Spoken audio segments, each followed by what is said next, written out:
hindi tumigil si Pablo sa pangangaral ng mabuting balita. Amen. Nilayo pa rin niya, ginampanan pa rin niya, kahit nasa kulungan siya, nagpapalakas pa rin siya sa mga mananampalataya. Amen. Amen. At simulan natin sa church ng Pilipino, ng Philippians. Hello, mga Pilipino. Amen. Philippians chapter 4, verse 19. Ang sabi po kasi ito pong mga Philippians church, ito pong mga Filipino church. Amen. Ito po ay, sabi ni Pablo, galak na galak siya sa mga Philippians church. Tuwan-tuwa siya. At siya ay nagpapasalamat sa kanila. Nang sabi niya, na kayo lang mga taga-Pilipinas ang siyang tumutulong sa akin sa ministeryo. Amen. Sabi, kayo lang. Sabi ni Pablo. Amen. Hindi ako nagkulang. Amen. Nang dahil sa inyo. Si Pablo po, ay ang dami na po niyang mga churches na napuntahan. Pero bukod tangi, yung Philippians, sila po yung nagbibigay tulong sa kanya sa kabila na ang mga taga-Philippians mahirap na church, hindi mayaman. Pero sila yung nangunguna sa pagbibigay, pagsuporta kay Paul. Amen. Kaya naman, ang sagot ni Paul sa kanila ay sabi, my God. Stop tayo. I am a man of God. Amen. Kaya sabi niya, I am a man of God. My God, dahil sa pagbibigay ng mga taga-Pilipinas, ng mga Philippians church, sa gawain, sa ministeryo ni Paul, yung mga pangangailangan ni Paul, sabi niya, my God shall supply all your needs. Amen. Amen. According to His riches and glory in Christ Jesus. My God! Dahil sa pagbibigay nyo ng inyong kaloob, sa gawain ng Panginoon, my God, I am a man of God. Amen. Shall supply all your needs. Amen. According to His riches. Thank you, Lord. Ano po sabi niya? Shall supply all your needs. Lahat ng pangangailangan mo. Ano ba yung mga pangangailangan natin? Pagkain, damit. Nandiyan mo ba kayo? Amen. Hello, ito po yun. Bahay. Ito po yun yung mga pangangailangan natin. Ito yung mga basic needs natin. Na needs. Hindi po wants.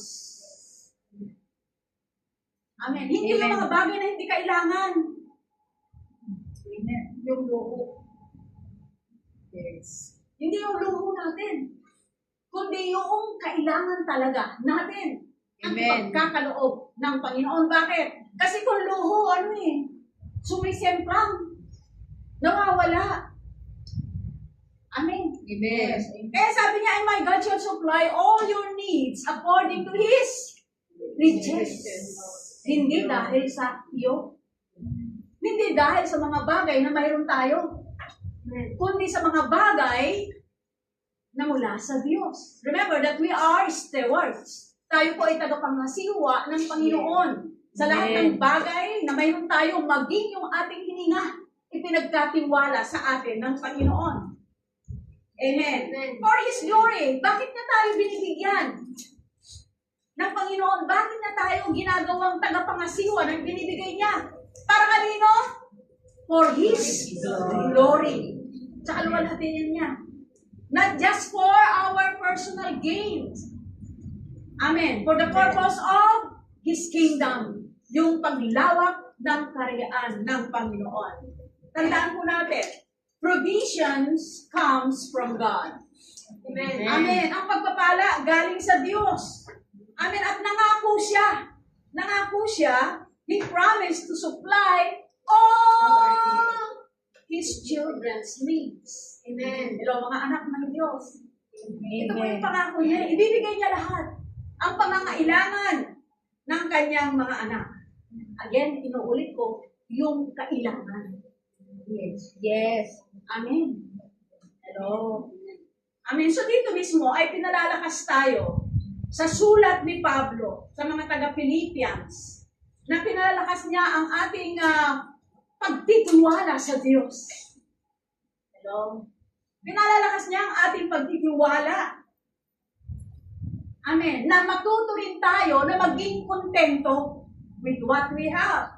Yes. Amen. Maging kontento sa magitan ng pagbibigay sa gawain ng Panginoon.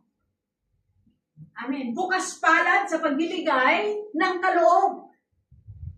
God is the provider of all our needs. Yes. Amen. Both spiritual and material. Siya po ang nagkakaloob. Amen. So, ibig sabihin, ito ay pinagkaloob sa atin, mayroon tayong pananagutan. Mayroon tayong responsibility sa pananalapi na ibinigay sa atin ng Panginoon. May pananagutan sa pananalapi ang bawat isa. Yes. Amen. Amen. Now, chapter 16, verse 11 says, He who is faithful in what is least is faithful also in much. And he who is unjust in what is least is unjust also in much. Sabi niya, tapat, yung binigyan ng konti, pero tapat. Sabi niya gano'n. Hello? Kaya naman mapagkakatiwalaan siya doon sa marami. Yes. Now, ang sinasabi ko ng talatang ito, kung sa maliit na bagay, hindi ka napagkakatiwalaan, how much more sa malaki? Amen. Paano ka pagkakatiwalaan ng tunay na yaman? Yung po, sabi. Hello? Amen. Sino po? I want to be direct with you. Marami kasing mga pastor, tagapagturo, na ayaw pag-usapan ang patungkol sa kaperahan. Ang gusto lang, pagpapahara, pabor ni God. Kagandahang loob ng Panginoon, okay yun. Pero pagdating sa kaperahan, hindi ka na pagkakatiwalaan sa iyong tinatanggap na yun. Paano ka? Payayamanin ikaw. Hindi ka nga mapagkatiwalaan eh. Doon sa sinisweldo mo ngayon na sinasabi mo kulang pa, kaya hindi ka nakakapagbigay ng tithes. Sabihin mo kulang, kapos. Hindi ka na pagkakatiwalaan doon. Paano ka pagkakatiwalaan? Nang marami pa. Hallelujah.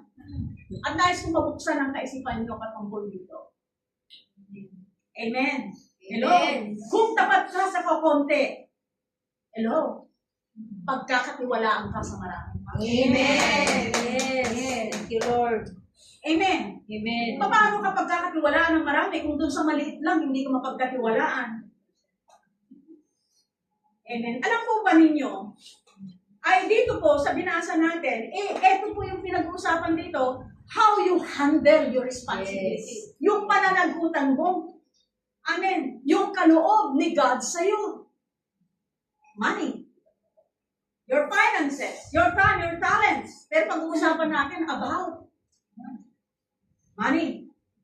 Kasi sa money, alam po ninyo, lumilitaw dyan din ang tunay na ikaw. Yes. Amen. Amen. Kaya wag mo sabihin sa akin, kapos, sa lahat, kulang. Kaya hindi mo na ibibigay yung 10% mo. Dahil lumilitaw, pinapakita mo lang yung tunay na ugali mo. Yes. Kung sino ka. Correct. Amen. Amen. Paano? Mabibigyan ikaw ng maraming kahit doon sa kukunti, hindi ka na pagkakatiwalaan. Remember, believers are stewards. Yes. Amen. Amen. Tayo ay tagapangasiwa. Amen. Yung Amen. pinagkatiwala sa atin to. Amen. Tayo ay managers lang. Yes. Amen. Ng mga pagpapala ni God sa atin. We are not owners. Amen. Hindi tayo ang may-ari. Yes. Kaya gamitin natin yan para lumago ang gawain ng Panginoon. Para sumulong ang pag-iibanghelyo. Amen. Amen. Upang lumawak ang kaharian ng Diyos Amen. dito sa lupa. Amen. Hindi lang sa pansariling pakinabang. Alam po ninyo, na ito po yung number 1 topic na kinakatakutan marinig. Ano ba? Yes. Ayaw nilang pag-usapan ang tungkol sa tithing. Amen. Ayaw nilang pag-usapan yung pag-aalay ng ikapo o pag-iikapo. Amen. Amen. Hello? Nag-i-enjoy tayo eh. Pag pagpapalang pinag-uusapan. Hallelujah! Glory to God! Atin yan! Amen. Pero paano naman yung pangangasiwa sa pananalapi? Amen? Amen. Amen. And thank God I have that nerve to share to you about finances. You want financial breakthrough?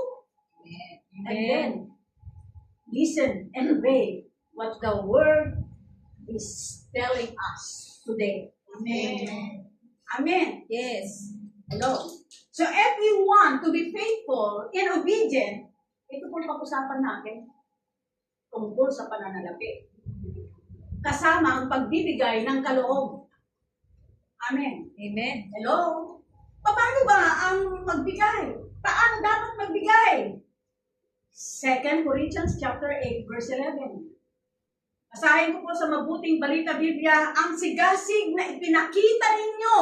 Sino yung mga nagsimula na ng tithing? Amen. Amen. Ang sigasig na ipinakita ninyo sa pasimula ay panatilihin ninyo. Amen. Ibig sabihin, huwag putulin. Yes. Huwag tumigil. Yes. Amen. Panatilihin ninyo. Magbigay. Ito, magbigay kayo ayon sa inyong makakaya. Kasi mayroon pong mga tao na nagsasabi, nakumuwenta. Ang sabi, ang sabi ng mga, wala naman dito, no? Ang sabi nila, ang sabi dyan sa Biblia, Pastor, magbigay ayon sa iyong makakaya. Now, look at here. Ang 400 ba out of 4,000, is that hindi kaya? Kaya. Kaya. Sabi ko, hindi ba kaya? Kaya. Kaya. Tapos sabihin nila, kapos, kulang. Salat. Nandiyan po ba kayo? Amen. Amen. Hello? Amen. Kayang-kaya. Yes. Hallelujah. Praise God. May nagsabi, nagparati sa akin na, Pastor, alam mo, kaya offended yung iba. Yung utos na yan na magbigay ng tithings ay noong Old Testament pa.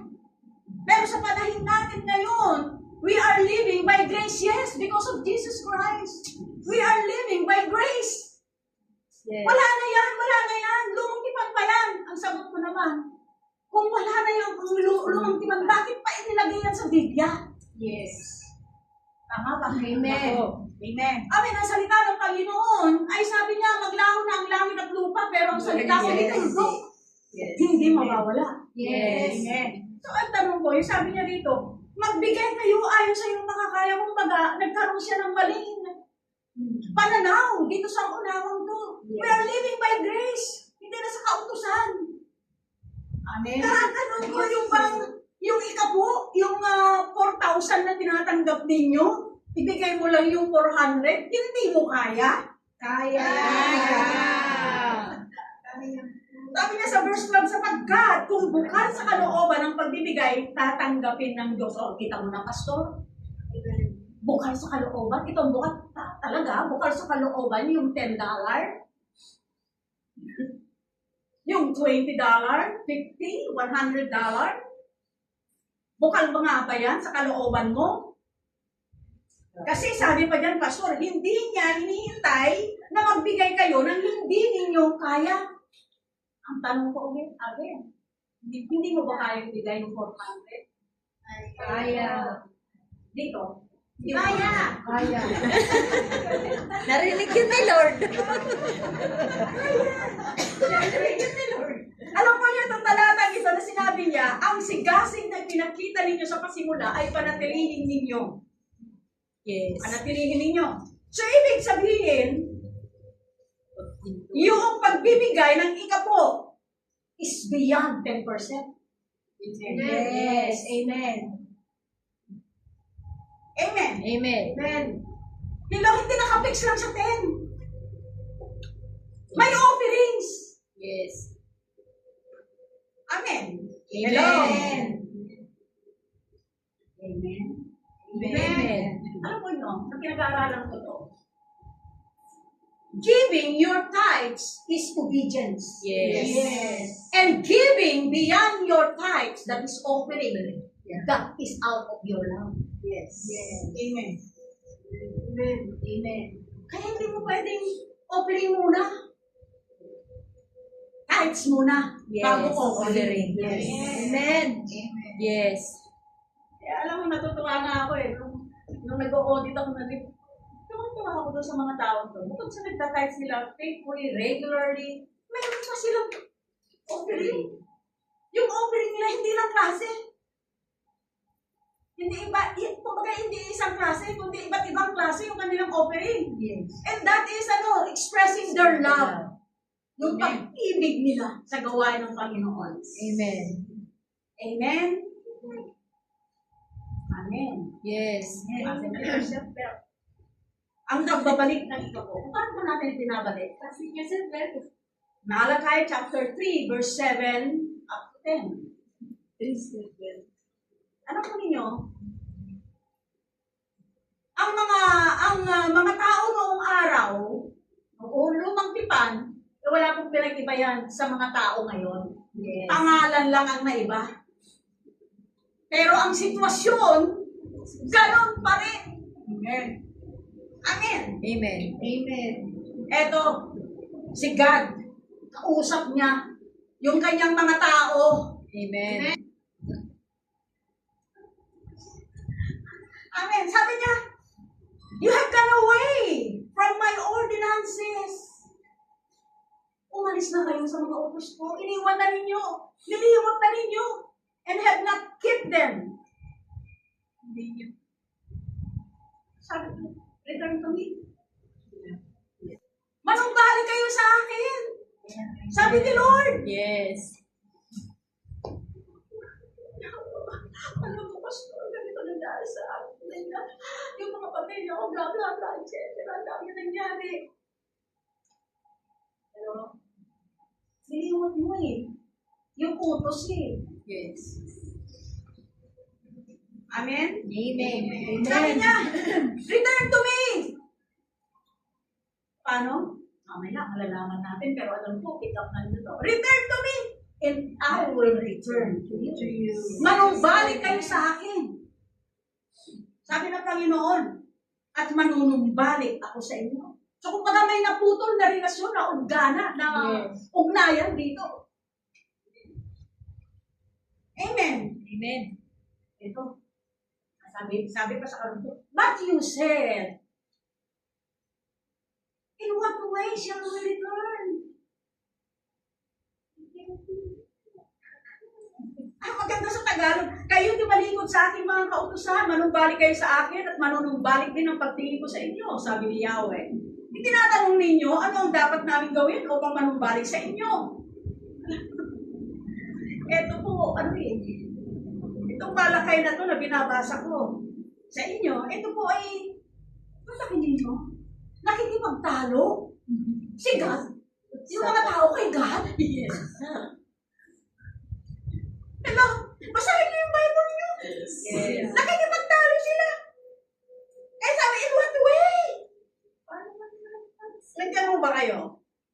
Nangangatuwiran sila. Kulang sapat, kailangan doon eh. Kailangan kung saan-saan. Sapat ang biyaya na ito. Amen. Kulang kapos. Tinira, sa halagang 400 lang, kinapos ka na. Hello? Hello? Nandiyan ba kayo? Abay, gumising po tayo. Kayo pala. Mga natutulog. Amen. We are mature. Yes. May kasapatan na tayo ng isip, gulang, at saka gulang, edad natin. Alam na natin kung ano yung tama, mali. Amen. Yes. Amen. Amen. Hindi na tayo katulad ng bata na palasagot para reklamo. Amen. Nag-mature na tayo sa emosyon, sa isip natin. Amen. Alam po niyo ang bata. Kayo dito may mga alaga, di ba? Yes. Yung some of you ay parents din, tama? Amen. At pag ikaw ay naglilinis ng bahay mo, akala mo okay lahat eh. Kaya lang nung ikaw ay naglinis, nakita mo yung bata, meron pala nakasaksak doon na tsokolate sa ilalim ng sopa. Anong magiging expression mo? Maiinis ka, magagalit ka. Kasi may nakita ka nakatago na tsokolate doon sa ilalim ng sopa. Amen. Hello. Ano pa? Bigyan ko pa kayo ng isang example. Naghain ka ng pagkain. Tapos nung kakain na yung bata, ano ba naman po ulam, mami? Hindi masarap, ayaw. Parang sa'yo yan, anak eh. Sumasagot. Ayoko. Nagre-reklamo. Amen. Amen. Wala pang pinag-iba. Yung mga tao. Ang Diyos. Yes. Amen. Amen. Puro reklamo. Puro pangangatwiran. Amen. Hello. Amen. Again. Faith translate obedience. Yes. Amen. Obedience is giving your tithes. Amen. Amen. Yes. Hello. Alam ko nyo, sabi ng Panginoon, return to me. Manumbalik kayo sa akin. Suriin po natin ang ating mga puso. Amen. Look into our hearts. Amen. Ano ba ang inuuna niyan? Ito pa. Sa verse 8. Tanong ni God, will a man rob God? Tanong ko naman, matuwid bang dayain ng tao ang Diyos? Hindi. Siya na rin ang sumagot eh. Hindi. Sabi ni God, ngunit binadayan mo ako. Yung po sabi dito, binadayan ninyo ako. Sa paanong paraan? Sa pagtitig ako. Nandiyan po sa Biblia yun. Sa mga handog. Dinadaya niyo ako. Amen. Sabi naman dito, will a man rob God? Look here. Magnanakaw ka ba? Ay, hindi. No. Ay, No. hindi. Ay, yun ang sabi dito eh. Amen. Robbing God, you are robbing me. Ano ba yung rob? Robbing is robber, di ba? Magnanakaw. Magnanakaw. Sakit naman to. Masakit daw, pero ito is abay mong tuwiran eh. Yes. Amen. Saan nga ba ay magnanakaw? Sabi dito, now, tingnan natin ang ating mga sarili.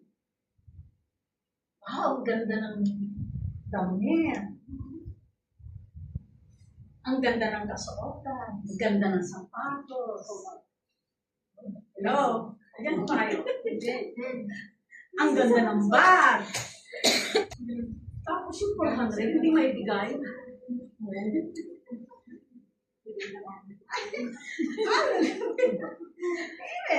Nandito po kayo mga pinamahal. Paano natin inanakawan si God? Pag hindi mo binibigay ng touch mo, yung ikapo na iyong kinikita, yung offering mo. Amen. Failing to give the required portion. Ito po yung tithes and offerings. Para masuportahan yung mga pare.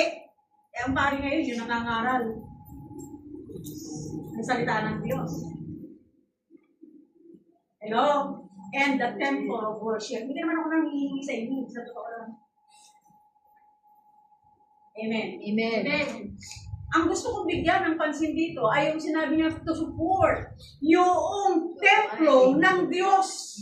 Yes. Maraming pangangailangan ang templo ng Diyos. Amen. Amen. Alam po nyo, pag hindi po natin ginagawa at ibinibigay yung ikaapong bahagi, yung tithes natin, ang kapantay po niyan ay magnanakaw. Yes. Ay, hindi po talaga sila right po. Bato-bato sa lang. Amen. So, tandaan po natin, tithing is obedience.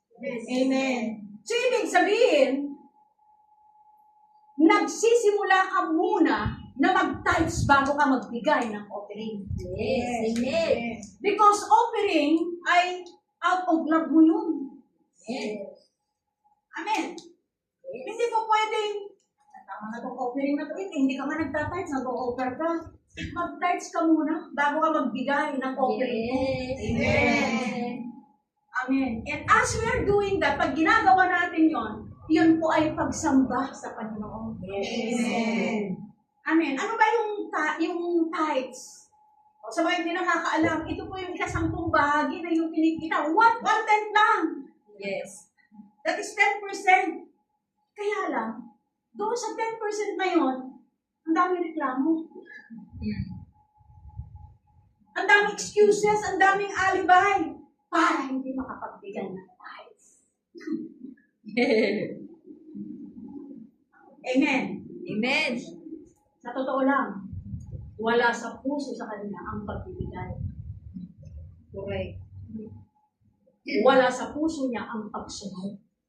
Yes. Amen. So, ibig sabihin, mayroong spiritual obedience problem. Amen. Alam mo niyo, hindi natin pwedeng sabihin na konti lang liit lang ng kinikita ko. Hindi po yun ang pinag-uusapan eh. Amen. It is not about your salary. Kung yan man ay mababa o mataas. Amen. Hindi dahil sa kulang o sobrang pinag-uusapan dyan. Tithing is about spiritual. Yes. Amen. Faithful obedience to Christ our Lord. Amen. Amen. Sabi nga ni Kristo tinatawag mo akong Panginoon, Panginoon. Hindi ka naman sumusunod sa mga utos ko. Paglarin po natin yung ating kaipananaw, yung ating kaisipan sa pagbibigay sa gawain ng Panginoon. Yes. Kaya sabi niya sa verse 10, bring all tithes into the storehouse.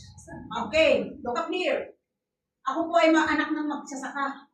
Sino ang mga magsasaka dyan? Amen. Di ba pag anihan, anong ginagawa? Nilalagay sa kamalin. Yes. Amen. Yung naani, gano'n din naman.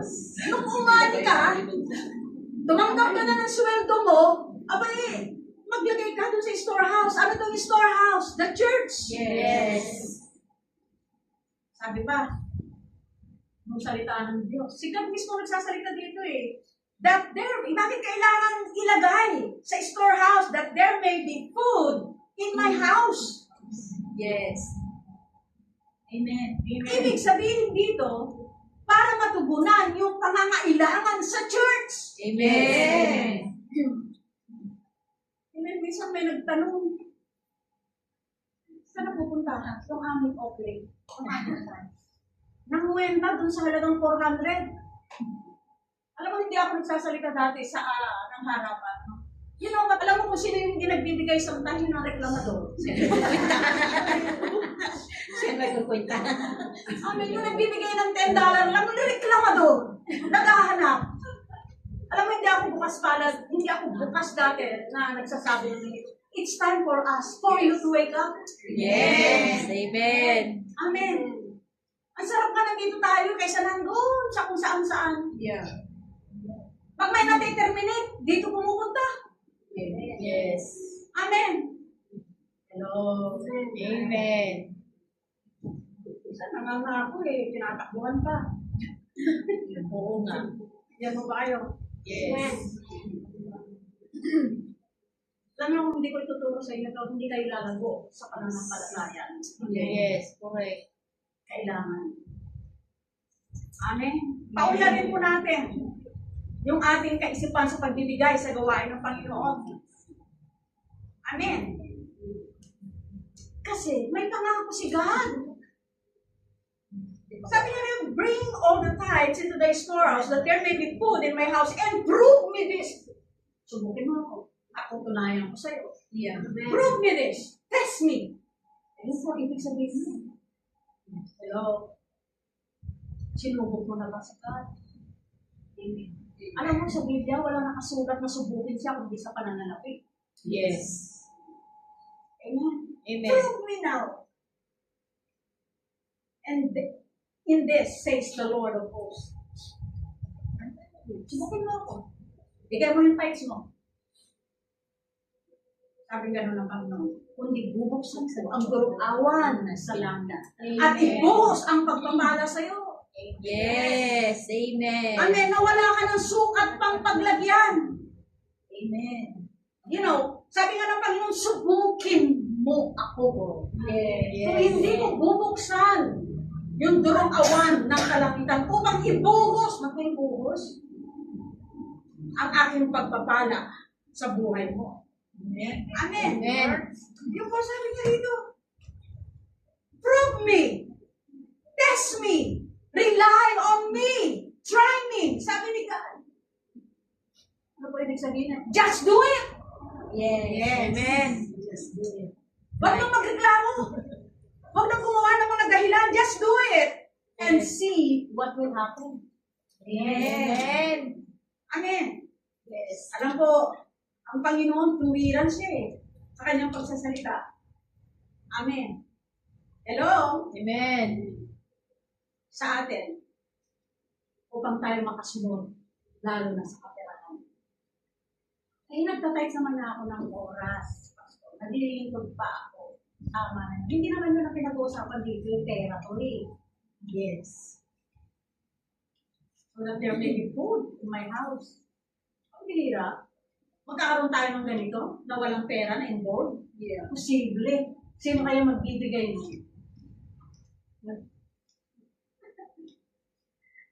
Amen. So the Lord here is challenging us to test Him. Amen. Amen. By returning our faithful giving. Yes. Amen. Promising to open the windows of heaven and pour out blessings of abundance and protection. Amen. Alam po ang Panginoon, naghihintay siya eh. Nakaambahan na yung kamay niya para buksan yung bintana. Amen. Para ibuhos yung pagpapala.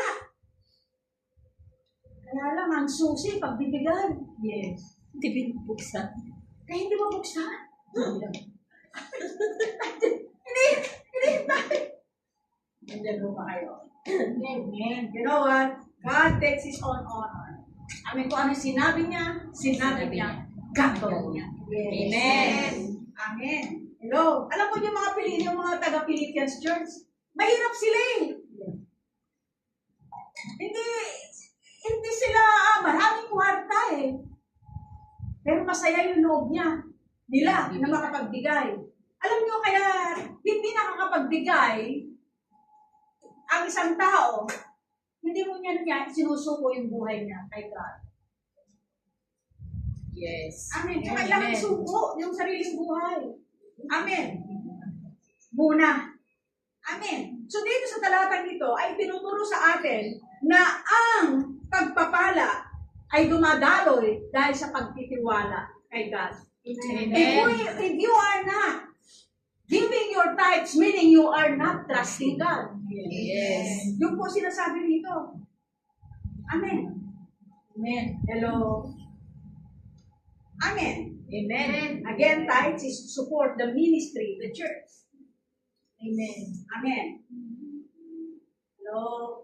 Jeremiah chapter 17, verse 7 to 8. Pag tayo ay nagtitiwala sa Panginoon, binibigay natin ang nararapat. Blessed is the man who trusts in the Lord, in whose hope is the Lord. Amen. For he shall be like a tree planted by the waters, which is spread out its root by the river, and will not fear when heat comes. But his leaf will be green, and will not be anxious in the year of drought, nor will cease from yielding fruit. Sa nagtitiwala, ano po sinasabi dyan?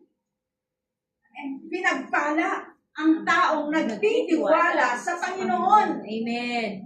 Ito ay inilalarawan sa isang puno na nakatanim saan? Sa tubigan. Nananariwa at namumunga maging sa panahon ng tagtuyot. Yes. Maging sa panahon ng kahirapan. Hindi siya natatakot.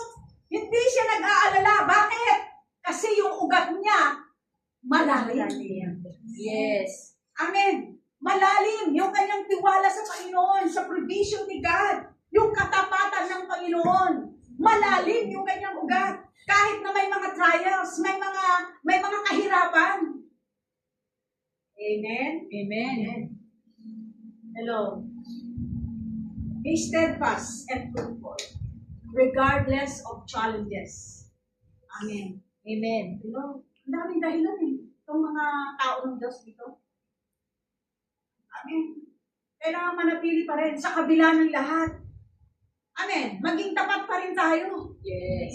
Amen. Amen. At maging mabunga. Katulad ng puno. Amen. Kasi malalim ang ugnayan mo sa Panginoon. Look up here.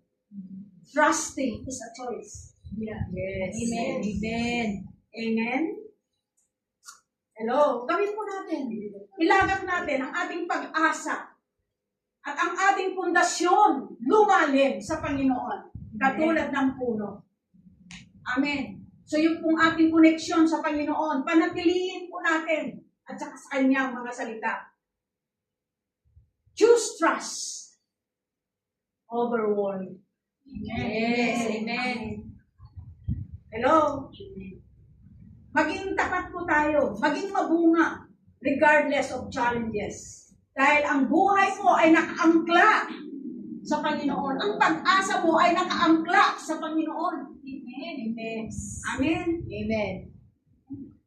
Pastor, of worship. 1 Timothy chapter 6 verse 10 says, For the love of money is the root of all evil. Yes. For some has strayed from their faith with their greediness and cursed themselves through with many sorrows. For the love of money is the root of all evil. Amen. So, ang sinasabi rito, walang problema sa pera.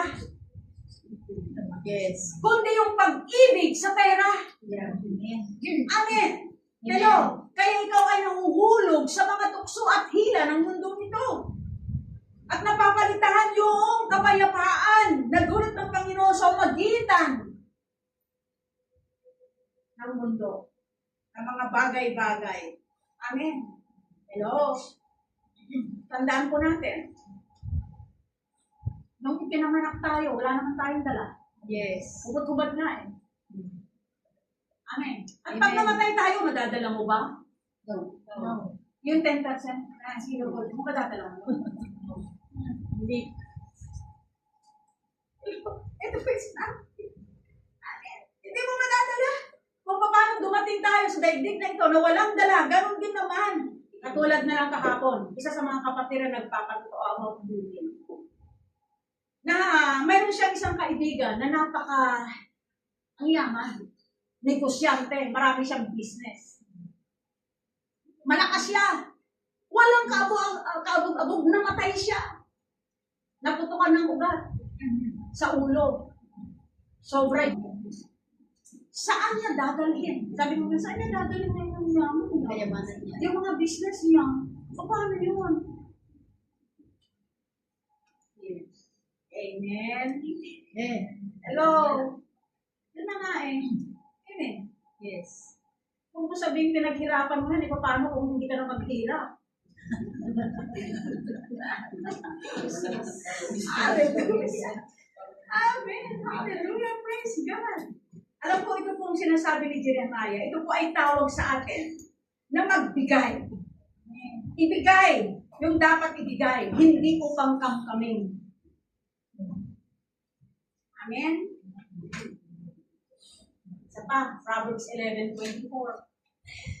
There is one who scatters, yet increases more. And there is one who withholds more than is right, but leads to poverty. Magandang balita Biblia, ang taong mapagbigay ay nararamdaman niya. Yes. Ngunit naghihirap ang tipong ng mga kamahal. Yes. Pag binuksan mo yung kamay na yan, nakahanda ka para tumanggap. Yes. Pero pag nakatikom, handa bang tumanggap yan? Yes. Nakatikom eh. So dapat, ibigay. Yes. Yun po sa ito. Amen. So ito po ay tawag sa atin sa mga tao ng Diyos na maging mapagbigay. Bakit? Reflector tayo eh. Ni Lord Jesus. Amen. Yung likas niya. Palabigay siya eh. Sabi nga sa John chapter 3 verse 16, for God so loved the world. Ito yun, world. Yes. Sa libutan. That He gave. Amen. Nature niya yun. Amen. At tayo ay anak, reflector tayo. Amen. Ng kanyang nature, ng kanyang karakter. Hello? Because the more you give, the more you receive. Yes. You know what? Sa ating pagbibigay ng ating itapo, lumaylaya ka. Amen. Amen. Generous giving frees the heart. Amen. Na sa halip ay naipopokus mo sa Diyos sa halip na sa iyong sarili. Yan po ang ibig sabihin po yan. Amen. Okay, ito pa. Another verse. Deuteronomy chapter 8, verse 18. You shall remember the Lord your God. For it is He who gives you the power to get wealth. Yes. Amen. Amen. Remember the Lord your God. Nung tumanggap ka, naalala mo ba siya? Sabi niya gano'n, remember the Lord your God. Bakit sinabi rito na remember? Kasi human nature natin, malilimutin. Madaling makalimot. Nauna na ang lahat. Andiyan ba kayo? Yung iba naman, kaya remember, kasi yung iba, pinasagana na ng Panginoon. Tumigil na, nakalimutan na. Kami kasi iniisip sa sarili niyang lakas, kaya niya nakamtan yun. Ibig sabihin, nagmamalak na sa Panginoon. Amen. At yung spiritual life niya, pabagsak na. Amen. So kung hindi natin naibibigay, hindi mo naibibigay yung friend mo, nagmamalak ka. Na para bagang sa lakas mo yun, kinita. Amen. It is God. Sabi rito, it is God who gives you power to get wealth. Yes. Siya ang nagbigay sa iyo ng lakas. Yes. Siya ang nagbigay sa iyo ng abilidad. Yes. Yes. Nagre-reklamo ka, paano kung mawalan ka ng lakas? Katulad yung tinestify kahapon. Bigla-bigla. Amen. Amen. Hello. Tandaan mo, anumang tagumpay natin, ito ay mula sa Panginoon. Amen. Amen. Hello. So, ang ibig mong sabihin itong talatang to, lagi nating paalalahanan mismo yung ating sarili. Amen. Paalalahanan natin na yung lahat ng bagay na nasa atin ay kaloob ng Diyos. Amen. Hallelujah. Kaya lagi po tayo magpasalamat sa pamamagitan.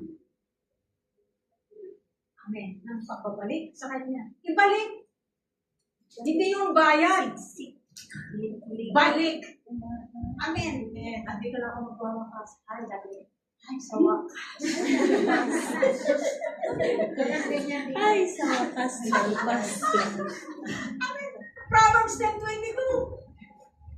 The blessing of the Lord makes one rich and He adds no sorrow with it.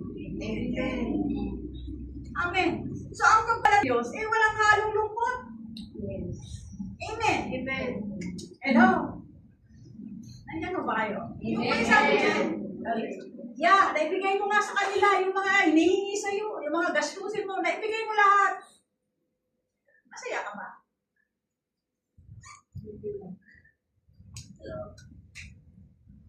Hindi pa rin, di ba?